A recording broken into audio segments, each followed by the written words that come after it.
स्वातंत्र्यानंतर तुमच्या माझ्या देशाचं संविधान लोकशाही व्यवस्था टिकवून ठेवणं हे सुद्धा एक मोठं आव्हान होतं। कारण 18 पगड जाती 12 बलुतेदार अनेक ढंगाचे अनेक रंगाचे अनेक जातीचे अनेक धर्माचे लोक इथं अतिशय आपलेपणाने अतिशय गुण्यागोविंदाने आपण सगळेजण भारतीय आहोत या भावनेतनं त्या ठिकाणी राहत असतात।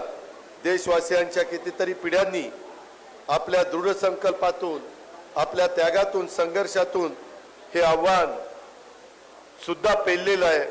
देशाच्या विकासात आणि देशाच्या प्रगतीत या प्रत्येकाचा नागरिकाचं योगदान आहे। त्या सर्वांना मी स्वातंत्र्य दिनाच्या निमित्तानं वंदन करतो, त्यांची आठवण या निमित्तानं ठेवतो, त्यांचा जे हयात नाही त्यांचं स्मरण करतो, त्यांना अभिवादन करतो। आज मी जनसन्मान यात्रेच्या निमित्तानं आमचे तटकरे साहेब बाकीचे सगळे स्टेजवरचे मान्यवर आलेले आहेत, ते ह्या कारणाकरता आलेले आहेत की ही जनसन्मान यात्रा आमच्या जनतेचा सन्मान करण्याच्या करता। आम्ही जनसेवक आहोत, आम्ही या भूमीचे या मतदारसंघाचे या जिल्ह्याचे या राज्याचे मालक नाही आहेत। आम्हाला 5 वर्षाच्या करता प्रतिनिधी जनतेची सेवा करण्याच्या करता तुम्ही निवडून देता। कोणी त्याला लोकप्रतिनिधी म्हणतात, कोणी त्यांना जनसेवक म्हणतं, हे पण आपण विसरता कामा नये। आज तुमच्या पुढे येत असताना मला एका गोष्टीचा आनंद आहे।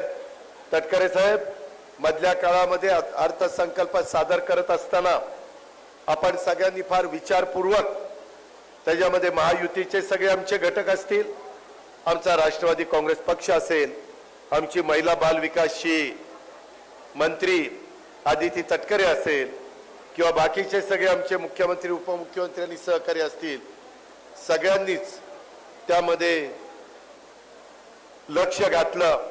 मी पण बऱ्याच जणांशी चर्चा केली आणि त्यामध्ये आपल्या समाजामध्ये गरीब असलेल्या मायमौली, आपल्या समाजामध्ये आर्थिक बाबतीमध्ये थोडं कमकुवत असलेल्या माझ्या मायमौली, माझ्या भगिनी, माझ्या मुली, ते त्यांना समाजामध्ये सक्षम करणं, त्यांना सबल करणं हा विचार कितीतरी वर्ष आमच्या मनामध्ये घुंगवत होता, मनामध्ये सतत येत होता, परंतु वेळ येत नव्हती।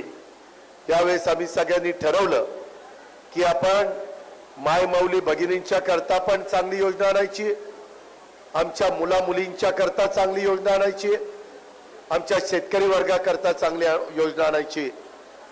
आमच्या ह्या योजना आणत असताना कुठेही जात पात धर्म भेदभाव बघायचा नाही, सर्वांना गरिबांना त्याच्यात स्थान मिळालं पाहिजे। माय माऊलींनो, मला एका गोष्टीचा आनंद आहे। कालच मला संध्याकाळी उशिरा मी आळंदीला माऊलीचं दर्शन घेत असताना आदिती तटकरे महिला बाल विकासच्या खात्याच्या मंत्री आमची मुलगी, तिचा फोन आला की दादा 35 लाख महिलांच्या डीबीटी वर त्यांच्या बँकेच्या खात्यामध्ये आपले जुलै ऑगस्टचे 3000 रुपये पोहोचलेले आहेत। मला सकाळपासून कितीतरी महिला त्या रक्षाबंधनाच्या निमित्तानं राखी बांधतायत, मला त्या ठिकाणी ओवाळतायत, बहिणीच्या नात्याने मला प्रेम देतायत। मी त्याच्यामध्ये एवढंच सांगेन की अनेक महिलांना अकाउंटला पैसे आलेत, त्याच्यामध्ये महिला आल्यात, कुणाकुणाच्या अकाउंटला पैसे आलेत हात वर करा बरं। एक मिनिट थांबा, तुम्ही सैनिकांच्या महिला आहेत ज्यांचं 2.5 लाखाच्या आत उत्पन्न आहे, त्यांच्याकरता ही योजना आहे।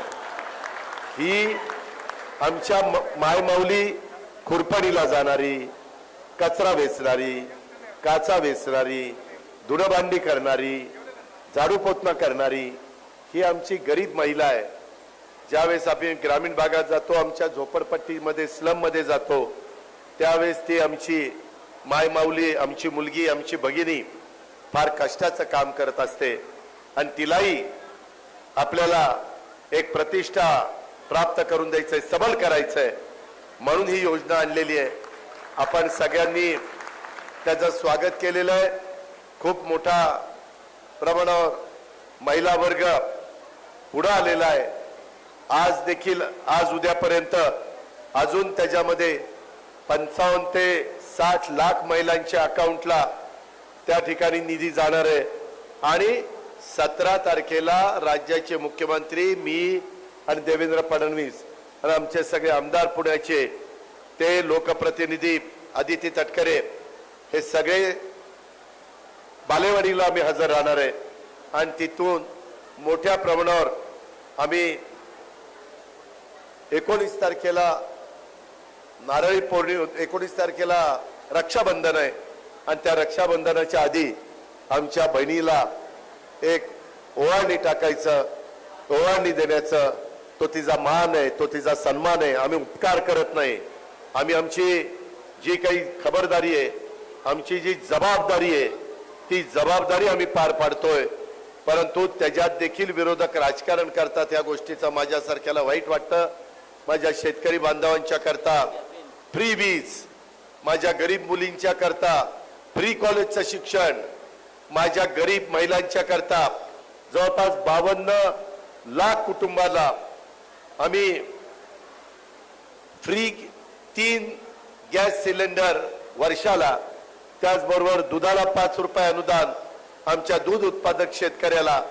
आणि जे युवा युवती आहेत, जे 12वी, जे डिप्लोमा, जे डिग्री झालेले आहेत, त्यांना प्रशिक्षणार्थी बनवायला त्यांना आम्ही स्टायपंड देणार आहोत. 12वी वाल्यांना 6,000 रुपये महिन्याला,